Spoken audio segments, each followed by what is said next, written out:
Welcome back. We are still continuing with calculus first principle. We are still continuing with the very same problem. The problem is the same, but the function has now changed, has become some bit of abstraction. In this case, we're working with a square root of x. The problem for today says that given f at x being equal to square root of x, I am required to determine f prime of x using first principle. First principle, you remember I said first principle is there on your formula sheet, where limit is the limit where h tends to 0, f at x plus h minus f at x all over h. Before I even start the solution, if it's the first time you view the YouTube channel, please make sure that you subscribe. Please. All right. Solution. Okay.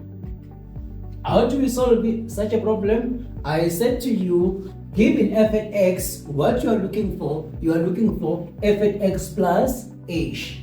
So here, f at x plus h is equal to a square root of x plus h. So meaning, instead of f at x plus h, you will replace it with what? A square root of x plus h.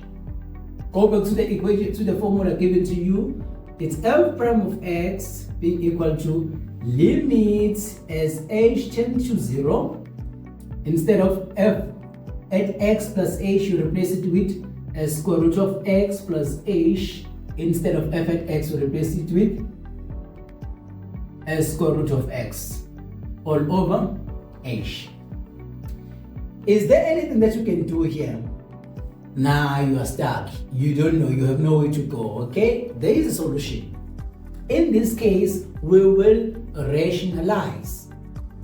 How do we rationalize? We multiply the numerator by 1. You will see where that 1 comes from. Okay, so here it's a limit as h tends to 0. It's a square root of x plus h minus square root of x. My 1 will be written in this form. I will multiply by 1, where my 1 is a square root of x plus h plus square root of x all over a square root of x plus h plus a square root of x.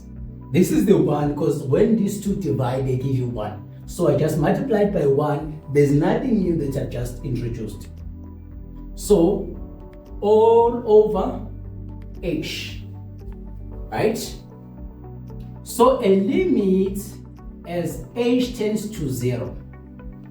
Look carefully here. If you can look the two, this is a difference of 2 squares. So this one multiplied by this one gives you x plus h. When we say a difference of 2 squares, meaning you square the first part, you square the second part, and the sign remains being negative. Difference meaning you are subtracting the squares. Okay, so here this one times this one becomes x, so minus x all over a denominator remain as it is. It's a square root of x plus h plus square root of x. All right, I'm avoiding to have lots of steps, divide, so just divide by h on the aside.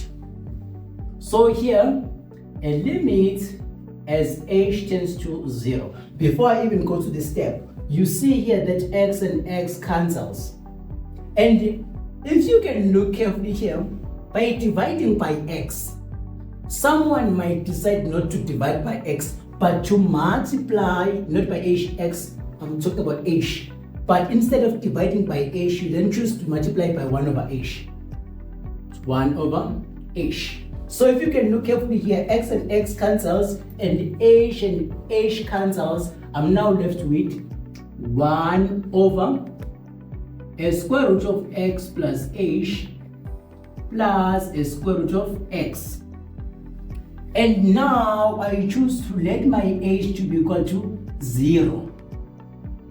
If my h is equal to 0, if I plug 0 here, I'll be left with 1 over a square root of x plus 0 will be a square root of x plus a square root of x, which gives me 1 over 2 square root of x. So this is the solution to this problem.